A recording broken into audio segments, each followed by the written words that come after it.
salam sehat dan bahagia. Jumpa lagi bersama dengan saya, Mimin Padaran Sendu. Kali ini dalam tutorial menggunakan Wayground, membuat soal dengan satset. Yuk!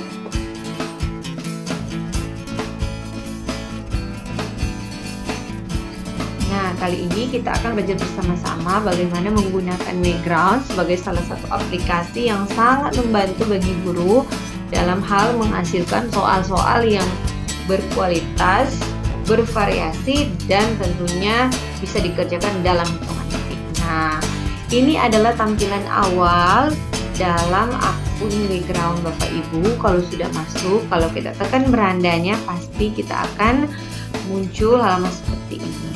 Langsung saja kita langsung klik bagian buat. Bagian buatnya. Kemudian kita masuk bagian penilaian. Contoh kita akan membuat soal ya. Nah, selanjutnya ketika kita mengklik bagian penilaian, kita akan masuk pada halaman yang seperti tampilan ini. Kita tinggal pilihkan saja kita mau pertanyaannya pilihan ganda, jalan, menjodohkan, tidak terlepas, penanda, sesuai saja dengan kemauan kita ya Bapak Ibu. Nah, sekarang saya akan menuntun Bapak Ibu bagaimana kita akan mengambil soal dari yang sudah ada di Wayground ini, sehingga kita tidak perlu lagi membuat soal yang rumit dimasukkan satu-satu, tapi sudah ada di sini, membuat peserta didik semakin tertarik, kelasnya semakin menarik. Langsung saja kita bisa langsung ketik di bagian nama topik di sini. Misalnya kita akan membuat kuis ice breaking untuk anak SMP. Kita langsung saja klikkan di sini, dan nanti setelah di enter, halamannya akan berubah di bagian kanan ini seperti yang ada di bagian kanan. Kita tinggal mengklik saja bagian publik. Nah, kita akan tinggal memilih. Di sini ada banyak sekali jenisnya. Tinggal kita sesuaikan dengan apa yang menjadi kebutuhan kita dan soal yang seperti apa yang kita mau. Misalkan kita memilih satu bagian kuis yang sudah tertampil di situ, kita bisa lihat ada tombol yang di bagian kanan itu tambahkan semua soal, misalnya pada 10 soal. Ataupun setelah dilihat-lihat kok soalnya masih kurang ya, kita masih mau nambah lagi soalnya. Nah, kita bisa buka soal-soal yang lain yang ada di bagian ini, tinggal di scroll saja. Kemudian kita mau menambahkan soal-soal ini.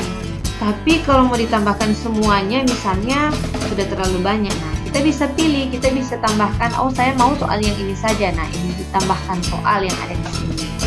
Jadi tinggal disesuaikan dengan apa yang menjadi kebutuhan kita.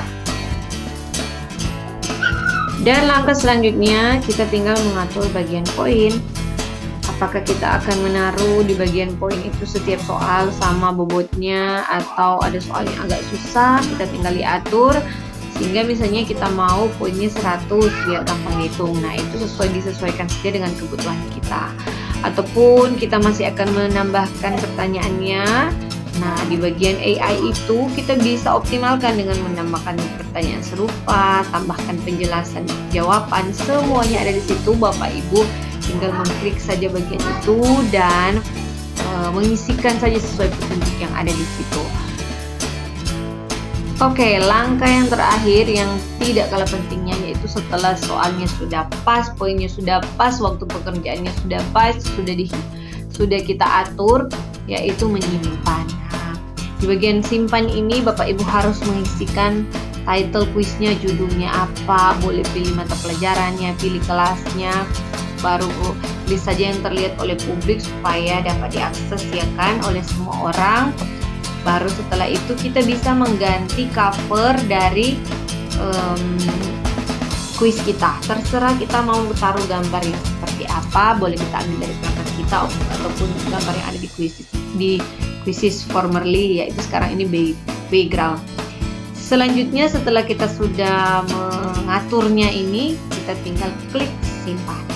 Nah, saat kita klik simpan, soal ini sudah bisa dibagikan ke siswa-siswa ataupun sama guru, tinggal kita cari dan kemudian kita tinggal bagikan linknya dan bagikan kodenya. Selamat mencoba!